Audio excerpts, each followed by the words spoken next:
Hey Waffle Gang, I do hope you are well. My name is Mark and today we're checking out some more Reddit stories, and if you do love a Reddit story, why not consider hitting that like, subscribe, maybe that notification bell too, and let's crack on with today's story. Much love, guys. Now this story comes from the Am I the Arsehole subreddit, and it says, am I the arsehole for charging my friend $800 after she left me 4 hours from home? Becky, 31 female, and I, 31 female, have been best friends for 20 years. In high school, we became close with Ryan and Daniel, and the four of us did everything together. Becky has always been fixated on Ryan. If he liked a girl, she would tear her apart or make passive-aggressive comments until it was uncomfortable. When he had girlfriends, she would openly criticize them and act like they weren't good enough for him. Eventually, she started doing the same thing to me. She'd make comments to downplay my friendship with Ryan, or subtly compare us, like she needed to prove she mattered more. It felt competitive for no reason, but I ignored it for years. Fast forward to Ryan's wedding last month. Becky and I drove together and shared a hotel. The passive-aggressive comments started again. She said I would not even be at the wedding if it was not for her, even saying things like that in front of other people. Later in the hotel, she complained that Ryan did not spend enough time with her. She actually said, sorry to you and Daniel, but you should at least want to spend time with me. After years of this, I snapped and said, what a weird thing to say out loud. She immediately escalated and said, oh what, you really think that Ryan and I aren't better friends? And brought up that he asked her to help design the engagement ring. I said, I don't care who's closer, but it's weird that you care this much. It's not our fault you're in love with him. She stormed out, and instead of coming back, she drove off and left me stranded 4 hours away with no way to get back. The next morning, I couldn't rent a car because I only had a debit card, so my only option was a same-day flight back to where I live across the country, which cost $800. I sent her an angry text and a Venmo request. She hasn't responded, and we haven't spoken in a month. I admit, saying she was in love with him was harsh, and the text I sent after was not my best moment.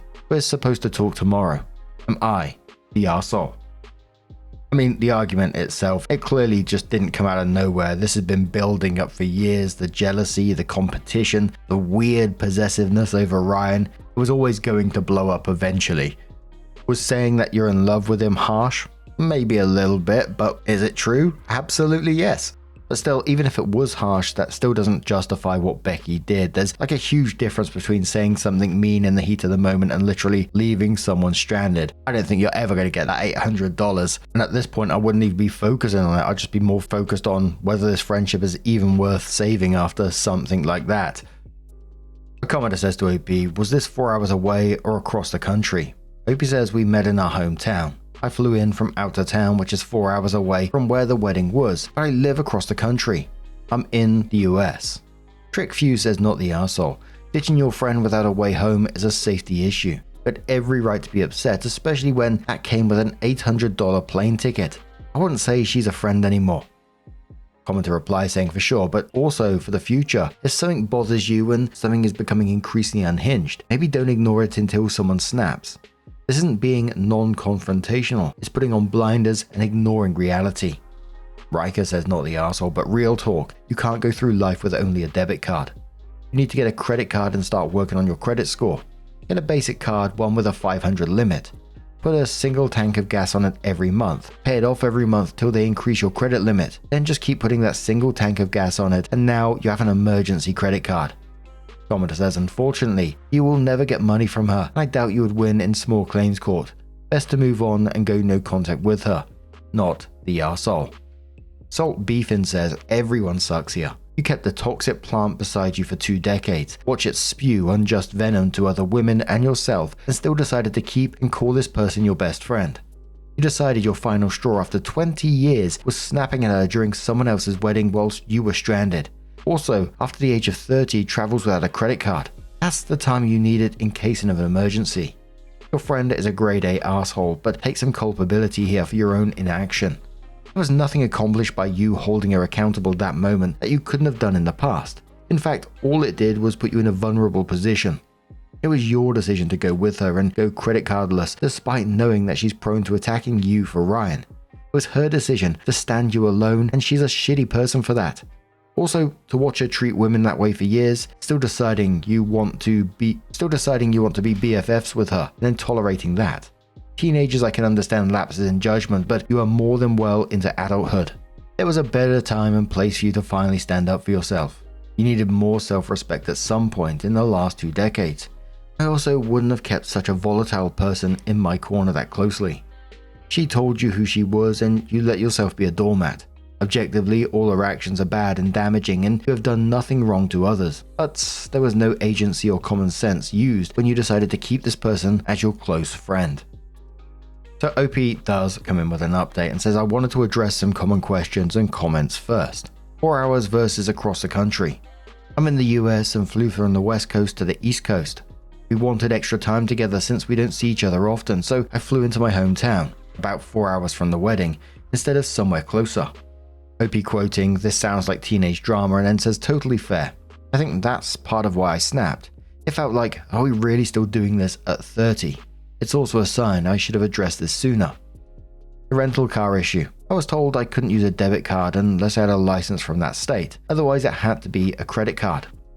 On the no credit card, I had debt in my early 20s, which is long paid off, but I've avoided credit cards since. The situation made me realize I should have one for emergencies. Why not bus or train?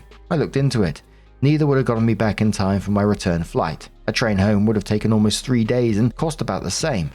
My options were flying out of the closest airport or trying to get back to my original airport 4 hours away.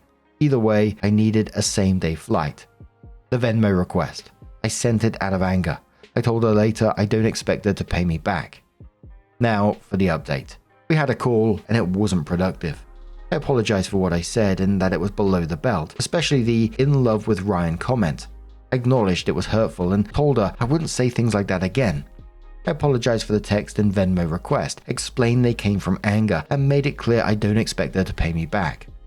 I explained that her comments have been a long-standing pattern I never addressed but should have. When I brought up again being left stranded, she didn't acknowledge it at all and became defensive. She started crying and asking if we could just go back to how things were. I told her I didn't think that was possible.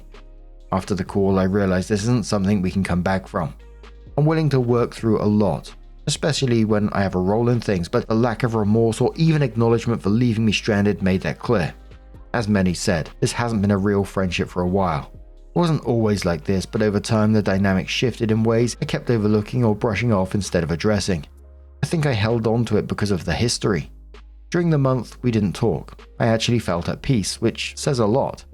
I realized that not dealing with her behavior earlier probably contributed it to becoming a more explosive conflict than it would have been if I had addressed it sooner. I appreciate the honest feedback. I'm still sad about letting go of a friendship I cared about, but I know I'll be okay.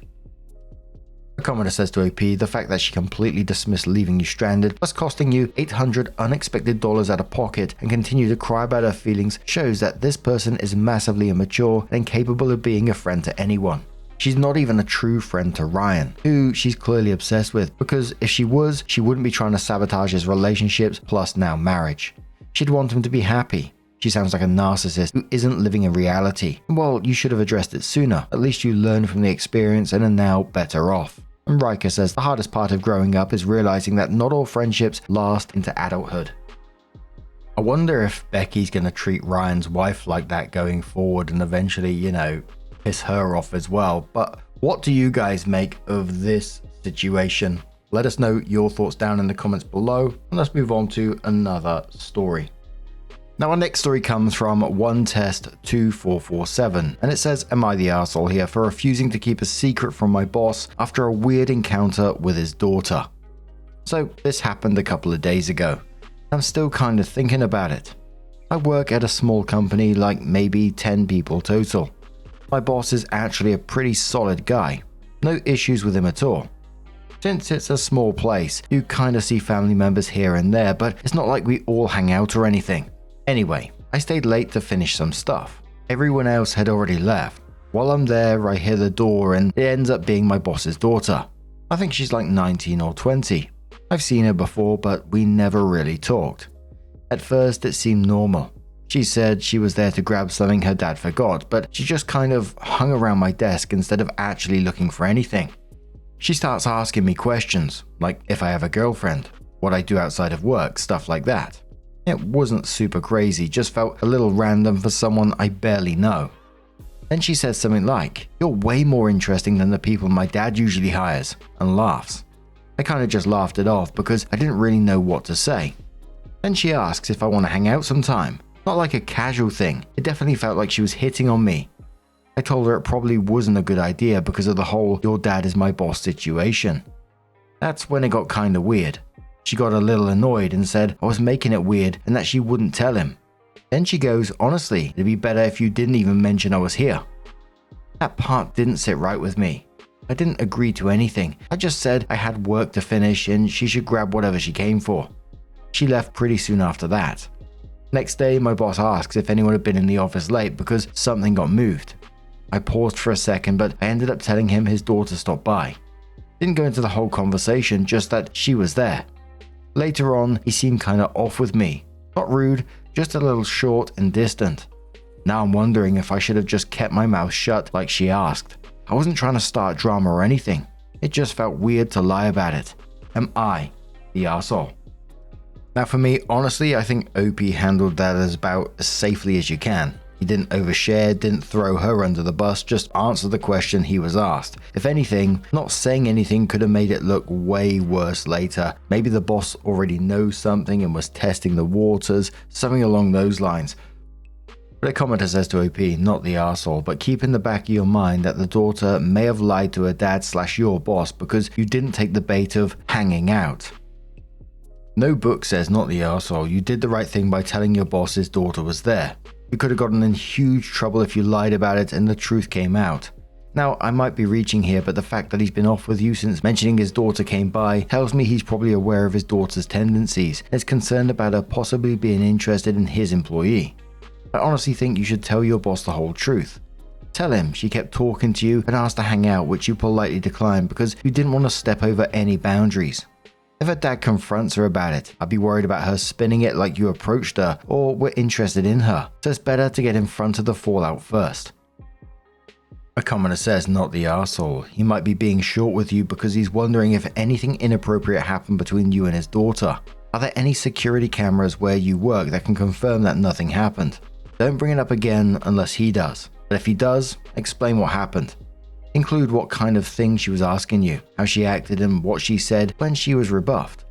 But if it doesn't get brought up again, try not to think about it and just do your job. Tech support victim says, you said she came by. You didn't say, and practically undressed herself on my desk, but I declined her advances. If the boss is reading into it, it's because she said something or he just knows his kid. I'd keep an eye on boss's behavior, and if he keeps acting off, then I'd have a chat with him. Start off asking if there's been an issue with your work. See if he brings up his daughter. And don't answer your mobile if you don't recognize the number. Could be her. Keep any voicemails, etc. Especially if they show that she's the one contacting you. You might need it later. And start looking around for a new job because this one might end abruptly. So OP came in with their first update on this and said, alright, this got a lot messier than I expected. So after a few days off, my boss ended up pulling me aside to his office yesterday. Long story short, I told him the full version of what happened. He didn't get mad at me at all. If anything, he looked more tired than anything else. Apparently, this isn't the first time she's caused issues like this. He didn't go into a ton of detail, but he basically said she has a habit of putting him in bad positions with people he works with. Also, like some of you guessed, she told him a completely different version of events. According to her, I was the one being weird and asking her personal questions. He said it didn't really add up, which is why he asked me directly. So I figured that was the end of it. It wasn't. Last night my fiance texted me asking if I know someone by my boss's last name. I said yeah, why? Turns out his daughter found her on Instagram. I have no idea how because I don't even have my workplace listed on my profile. But she followed my fiance and then started liking a bunch of her pictures. Not just one or two, like scrolling back and liking older posts too. My fiance thought it was weird immediately and asked me what was going on. So now I had to explain the whole situation to her, which was not a fun conversation. It gets better. About an hour after that, my fiance gets a DM from her. Nothing crazy aggressive, but super passive aggressive. Something like, you seem really sweet, and just so you know, not everyone is who they act like at work. Now, my fiance is pissed, obviously. She asked me straight up if there was anything I wasn't telling her, so now I'm dealing with that on top of everything at work. I haven't responded to the daughter at all, and neither has my fiance, but it's just weird. Like it feels intentional at this point. I texted my boss about it this morning, and he was genuinely embarrassed. He apologized to me and said he'd handle it, whatever that means. So yeah, now I've got my boss's daughter creeping on my fiance side-eyeing me because of the situation, and I'm just trying to go to work and mind my business. Did not expect it to turn into this. So at some point later, OP comes in with another update and says, alright, I need to clear something up first because a lot of you are stuck on the same thing. Yes, I did tell my fiance, I just didn't explain it well or at all in the post. When it first happened, I told her, but I didn't make it sound like a big deal, because honestly at the time, I didn't think it was. It just felt like a weird, awkward interaction, and I figured that was the end of it. So yeah, I mentioned it, but I definitely downplayed it. That's on me. Once everything blew up with her finding my fiance on Instagram, liking all her pictures and sending that message, that's when I told her everything, full detail, nothing left out. I also showed her these posts in the comments so she could see the timeline and what I already said about it. We had a long talk after that and we're good now. She was upset at first, which I get, but after seeing everything, she believes me and we're solid. Now, work. This is where it gets a little worse. After I told my boss about the Instagram stuff, he asked me to come in early this morning. When I got there, his daughter was already there. Yeah, so there I was, sitting in the same room with both of them, which I was not expecting at all. My boss basically made her explain what she did, and instead of backing down, she doubled down. She straight up said she only reached out to my fiance because she thought I was leading her on and that I was acting different when we were alone. I didn't even know what to say to that. I told him right there that wasn't true and repeated exactly what happened that night. She was about to say something, but my boss shut her down pretty quickly.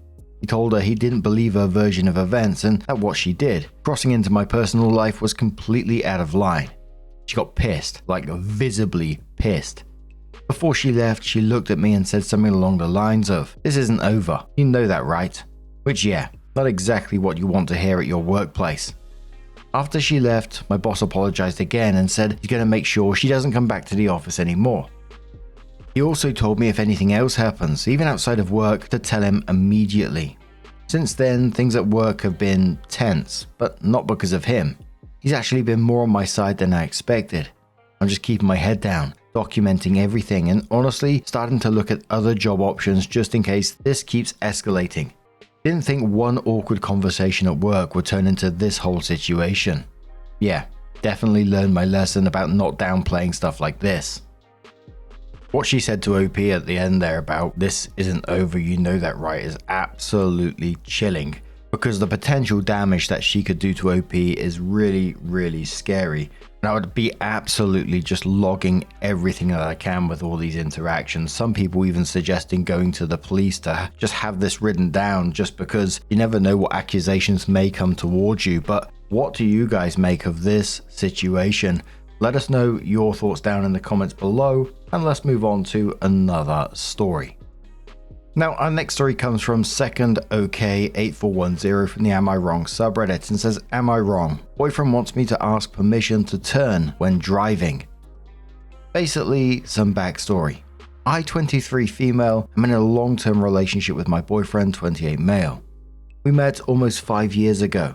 We're not engaged or anything, but it is an exclusive long-term relationship. Our finances are pooled. We worked at the same place.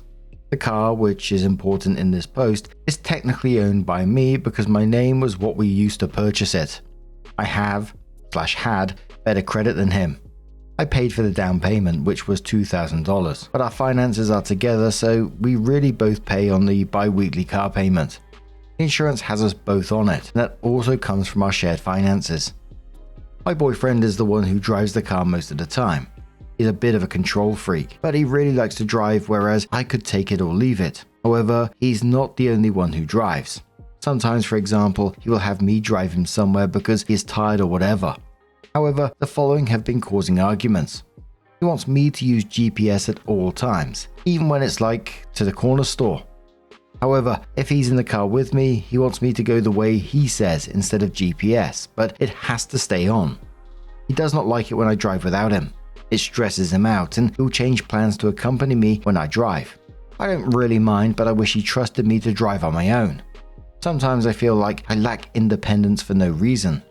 The real thing that makes me fight with him is that if I need to turn or change lanes or literally anything, he wants me to ask first. Basically, if I'm about to put on my turning signal, I usually say something like, "Signal to left lane, okay?" And he will say yes or no. If he says no, he tells me what I should do instead. The thing is, like I said, even if I'm going to the corner store or somewhere we go every day, or literally just somewhere where there's no question that I need to turn right, I have to ask him. Turn right? Or something like that is usually what I say.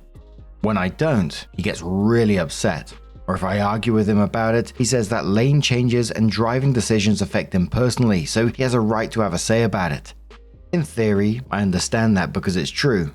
Whatever I do when driving does impact him. However, it's a double standard because he doesn't have to ask me. I've brought that up. Like, I get that my driving impacts you, but yours impacts me, and you don't check with me before you change lanes or make a turn. He says, while that's true, people have different boundaries and it's something that bothers him, but that it has never been something that bothers me. So if I tried to have that boundary now, it would be manipulative and just to match his, which means it isn't valid. When we're in the car with other couples, obviously none of them have this weird driving dynamic. In the end, sometimes I feel this is really weird, but other times I feel like my boyfriend's explanations make sense and I should just respect it. I wonder if it's just a quirk I should accept and drop in the future. However, sometimes it feels like every year I lose more independence. Then again, I don't need to be super independent, so it usually doesn't bother me. I don't know. Anyway, today we had a big fight about it because I didn't ask. It's honestly embarrassing to ask to put on my turning signal, and he's icing me out. Everything else in our relationship is good. Oof. Now, I know everyone's usually quick on Reddit to say get out of relationships or whatever, but definitely get out of this relationship because the control in this is honestly really worrying. And the thing is, this is just about changing lanes in a car. Like, we're not even talking about big life decisions here. This is everyday normal behavior. Turn signaling, driving to the shop, and even that has to be approved. This won't get any better. Because if this level of control is happening over something this small, you've got to ask, where does it stop?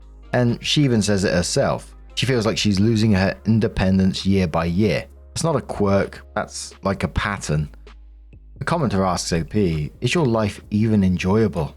OP was downvoted for this comment, but says, I'm kind of surprised by the response I'm getting so far, I'm not gonna lie. However, yes, my life is enjoyable. I have a job I love as a veterinary receptionist. I'm considering going back to school, which brings me joy, but we're not sure if it's the best choice for right now because we rely so heavily on me working overtime. He works it too, but we need both. I have a really good relationship with my mum, even though she lives a few hours away and we talk every day.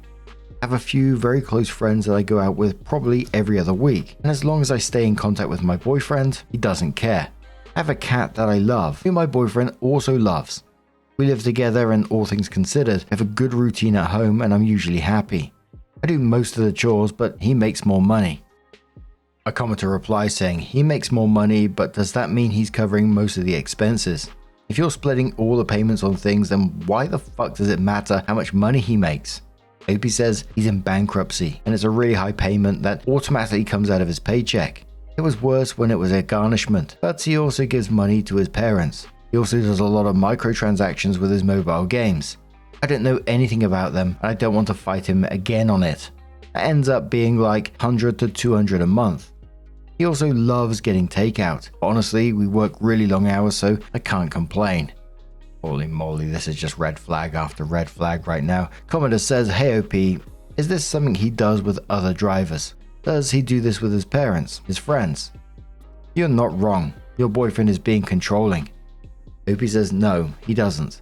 He says it's because it's a boundary he has in his relationships and that other relationships are different. He says he can withstand some discomfort when it's not his relationship and it's not a daily thing. A commenter says, everyone has rightfully alerted you to the fact that this guy is psycho and controlling. But aside from that, waiting to get permission, again, holy shit, that's a flaming red flag, is super dangerous. Driving safely requires attention and 1,000 split-second decisions. It's also very instinctual.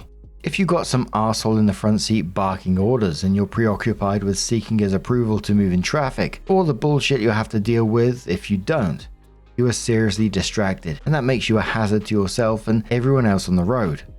OP, who was downvoted, says, "Thank you for your comment because honestly sometimes I get really anxious and I start second guessing myself and I have to ask first. However, this is framed more as me not being good at driving, even though when we first got together I actually drove him everywhere.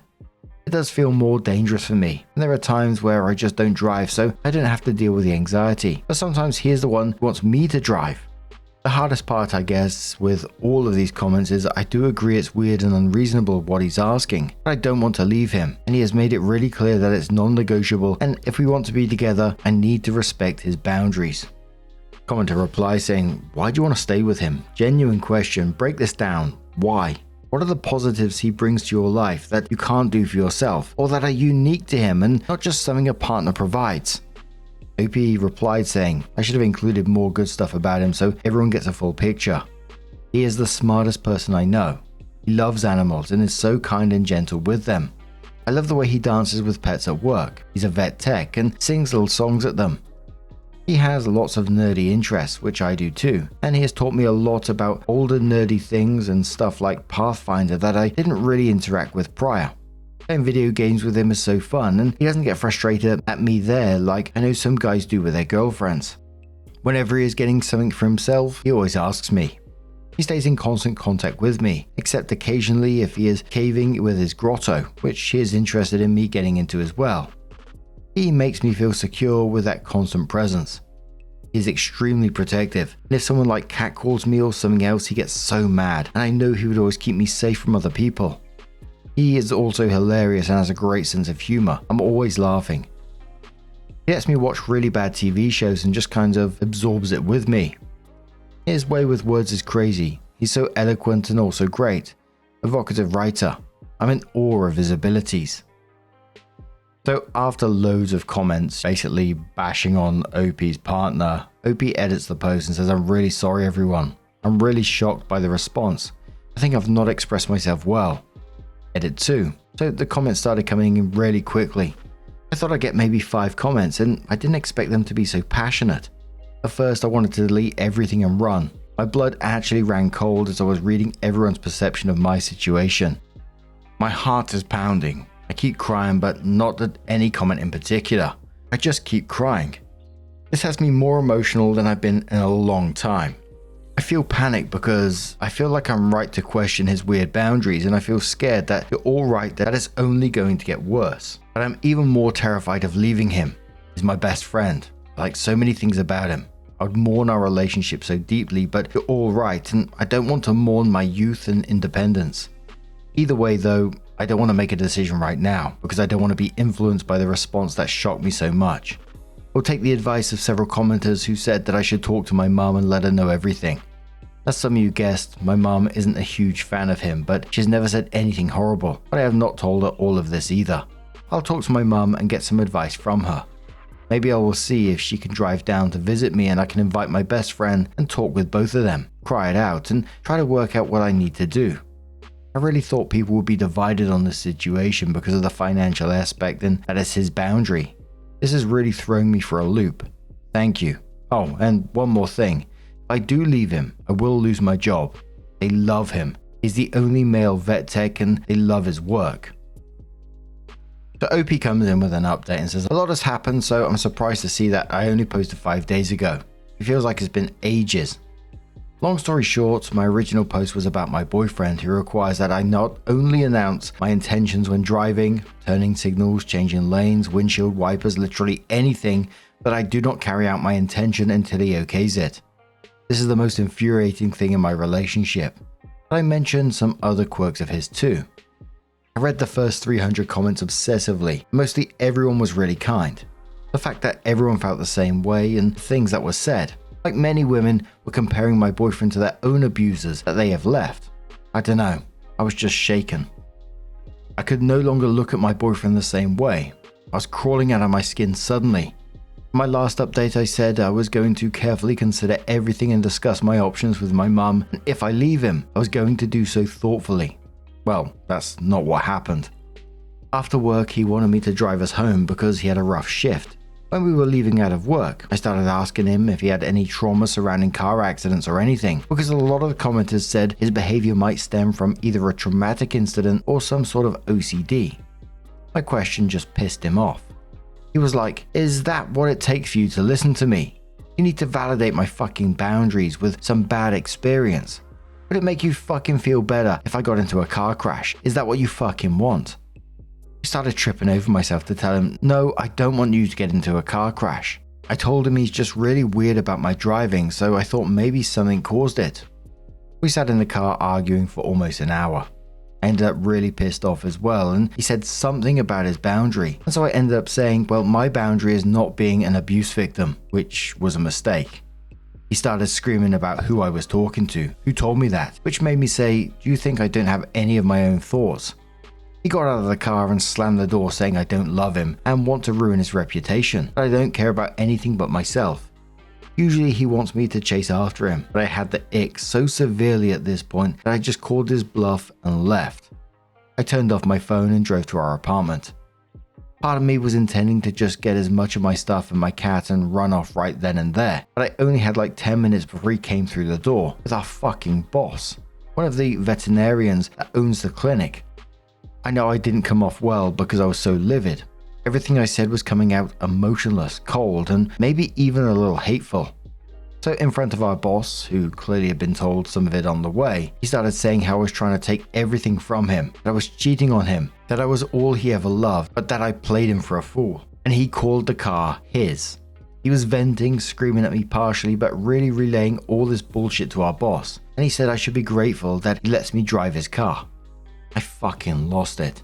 I started going through our bank account and doing the math, even though they were both trying to drown me out at this point, and his entire paycheck goes to his bullshit, his games, his parents allegedly. Literally, if he put $300 a month towards our shared bills, I'm fucking lucky. I cash out most of what I had left from my paycheck to my best friend and requested a hardship withdrawal of a considerable amount from my retirement account, which will be sent via a check to my mum's house, while this insanity was happening at my apartment. I texted my friend to please come over immediately, and that was leaving my boyfriend and scared. At this point, my boss kept telling me to cool off and go crash somewhere, that my boyfriend could drive me to a hotel or something and pick me up in the morning. I was unwilling to leave the car or my cat and waited for my friend to show up. Of course, my boyfriend was pissed when she showed up, and my boss said I was being unfair involving other people. What? Bro is actually other people himself. My boyfriend threatened to call the cops, and I said, "Go ahead. The car is in my name, and I would love for the Reddit sleuths to match the police report to my post." That really spooked him, and he started crying about how I was ruining his reputation. And he was harassing me about, "What did you say in the Reddit post? What lies are you circulating?" But I was able to leave with my friend, cat, and car. I've not been back to work. I will not be. My boyfriend has shown up at our apartment twice so far. I don't want to put her in danger, so I'm going to move in with my mum, who lives a few hours away. I do not feel empowered. I do not feel like a weight was lifted. I feel embarrassed by how messy it was. I feel guilty for some reason, and mostly I just want to sleep for a year. Edit, because I'm choosing violence, he will definitely know this post is about him if he sees this. The game he spends an ungodly amount of his money on is this Rust rip-off mobile game called Last Island of Survival.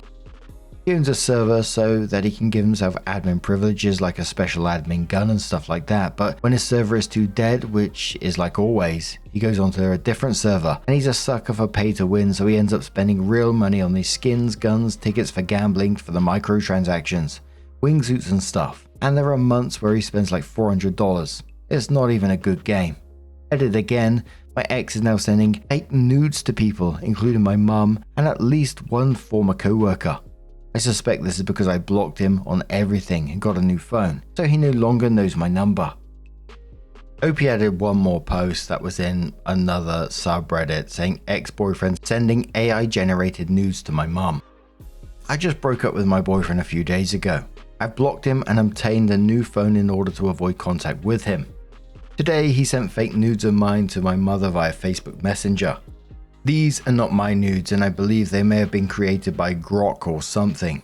Is this a civil or criminal matter? Is this something I can do something about? I'm worried about continued harassment. Thanks. And I very much suspect that that mum knew all along what this guy was all about. And, you know, it's very much like just keeping the door open for OP when she needed it, which sounds like is the case right now. And I hope OP does get far away from this person, because controlling over turn signals and stuff like that, like we said in the very first part, that's not going to get better. The guy is an absolute loser and a danger to anyone that gets with him. But what do you guys make of this situation? Let us know your thoughts down in the comments below. Just a huge thank you for being here today, getting involved in the stories, your love, your support, your time. It always means the absolute world to me. So thank you so much for being here, and hopefully I'll see you in the next one. Take care and much love.